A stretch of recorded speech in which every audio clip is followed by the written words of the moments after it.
കുത്താംപുള്ളി പാലത്തിന് താഴെ പുഴയിലകപ്പെട്ട ചുനങ്ങാട് സ്വദേശിയായ യുവാവിന്റെ മൃതദേഹം കണ്ടെത്തി. സ്കൂബ സംഘവും അഗ്നിരക്ഷാസേനയും സംയുക്തമായി നടത്തിയ തിരച്ചിലിലാണ് പാലത്തിന് സമീപത്തുനിന്ന് 1 മണിയോടെ മൃതദേഹം കണ്ടെത്തിയത്.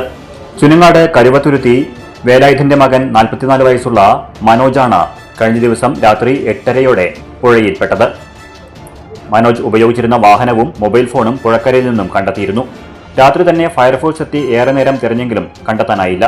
തുടർന്ന് ബുധനാഴ്ച രാവിലെ തിരച്ചിൽ പുനരാരംഭിക്കുകയായിരുന്നു.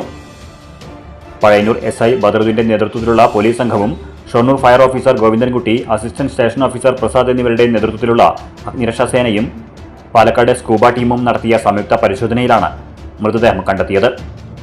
ബിന്ദുവാണ് മനോജിന്റെ ഭാര്യ. മിഥുന, മിത്ര എന്നിവർ മക്കളാണ്. പോലീസ് മേൽ നടപടികൾ സ്വീകരിച്ചു.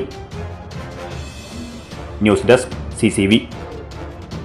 Sreekrishna college for health care and media studies, BVOC, medical lab, nursing diploma, paramedical കോഴ്സുകളിലേക്ക് അഡ്മിഷൻ ആരംഭിച്ചിരിക്കുന്നു. മികച്ച ആശുപത്രികളിലും ഫാർമസികളിലും പരിശീലനം. ദാരിദ്ര്യരേഖയ്ക്ക് താഴെയുള്ളവർക്ക് പ്രത്യേകാനുകൂല്യങ്ങൾ. കൂടാതെ ഓൺലൈൻ ക്ലാസുകളും ഇവിടെ ലഭ്യമാണ്. 9800 വനിതകൾക്ക് ജോലി നേടിക്കൊടുത്ത വടക്കാഞ്ചേരിയിലെ 28 വർഷത്തെ പാരമ്പര്യമുള്ള അംഗീകൃത സ്ഥാപനം. +2 തോറ്റവർക്കും ജയിച്ചവർക്കും പ്രവേശനം. Sreekrishna college for health care and media studies, Ottupara bypass junction, Arabian മെഡിക്കൽസിന് സമീപം, അറേബ്യൻ ടയേഴ്സിന് മുകളിൽ.